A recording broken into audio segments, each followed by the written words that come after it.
कुछ कहानियां किताबों में नहीं लिखी जाती, वो इतिहास बनकर दिलों में बस जाती हैं। और ये कहानी है एक ऐसे वीर की जिसने सिर्फ उड़ना नहीं सीखा, बल्कि उड़ते उड़ते देश के लिए अमर हो गया। नाम था फ्लाइट लेफ्टिनेंट सिद्धार्थ यादव। हरियाणा के रेवाड़ी जिले के माजरा भालखी गांव में जन्मे सिद्धार्थ का बचपन साधारण था, पर सपने असाधारण। जहां बच्चे खिलौनों से खेलते थे, सिद्धार्थ आसमान में उड़ते जहाजों को देखता रहता। जब भी गांव के ऊपर कोई फाइटर जेट गड़गड़ाता था, सिद्धार्थ दौड़कर छत पर पहुंच जाता, आंखों में चमक और दिल में बस एक सपना, एक दिन मैं भी इसी तरह उड़ूंगा देश के लिए।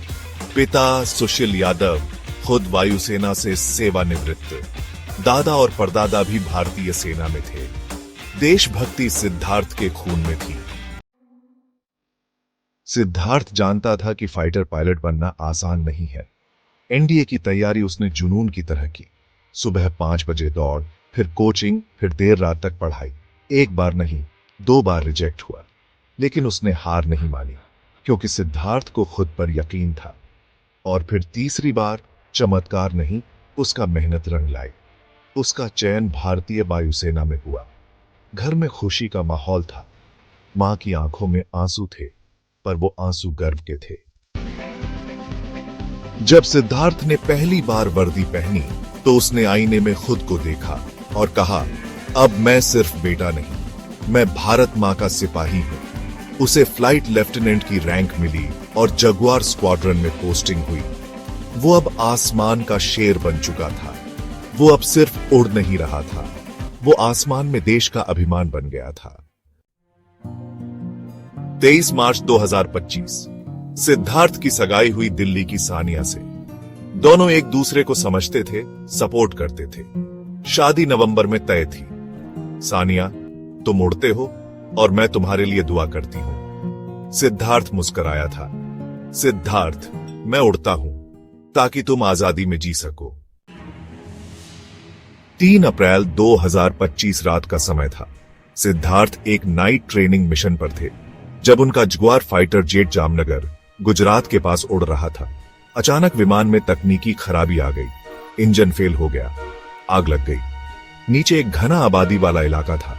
सिद्धार्थ के पास ऑप्शन था, वो खुद इजेक्ट कर सकते थे, जान बच सकती थी। लेकिन नहीं, अगर वो इजेक्ट करते तो विमान रिहायशी इलाके में गिरता और सैकड़ों मासूम लोगों की जान जा सकती थी। उसने तय किया, मैं जाऊंगा, लेकिन किसी मासूम को नहीं जाने दूंगा। वो आखिरी क्षण तक विमान को कंट्रोल करता रहा। विमान को एक सुनसान खेत की ओर मोड़ दिया और खुद क्रैश में शहीद हो गया। जब खबर आई, पूरा देश सन्न रह गया। उनके अंतिम शब्द रेडियो पर थे, मिशन अकॉम्प्लिश्ड, जय हिंद। 5 अप्रैल को उनका पार्थिव शरीर तिरंगे में लिपटा गांव पहुंचा। जहां हर आंख रो रही थी, वहां हर सीना गर्व से चौड़ा भी था। बेबी, तुमने कहा था लौटोगे, तुम क्यों नहीं आए? आज सिद्धार्थ हमारे बीच नहीं है, लेकिन वो हर उस भारतीय के दिल में जिंदा है जिसके लिए तिरंगा सिर्फ एक झंडा नहीं, बल्कि मां की तरह पूज्य है। वो चला गया, लेकिन वो हमें सिखा गया देश के लिए जीना क्या होता है और देश के लिए मरना क्या होता है। बदन पर वर्दी, सीने पर मेडल्स और एक सलाम, अमर शहीद सिद्धार्थ यादव के नाम। जो मिटते हैं वतन पर, वो कभी मिटते नहीं। सिद्धार्थ जैसे फाइटर अमर होते हैं। अगर इस कहानी ने आपके दिल को छू लिया, तो इस वीडियो को शेयर करें और कमेंट करें। जय हिंद सिद्धार्थ भाई, आप अमर हैं। ऐसी ही वीरता की सच्ची कहानियों के लिए रेबल थिंक 47 को सब्सक्राइब करें।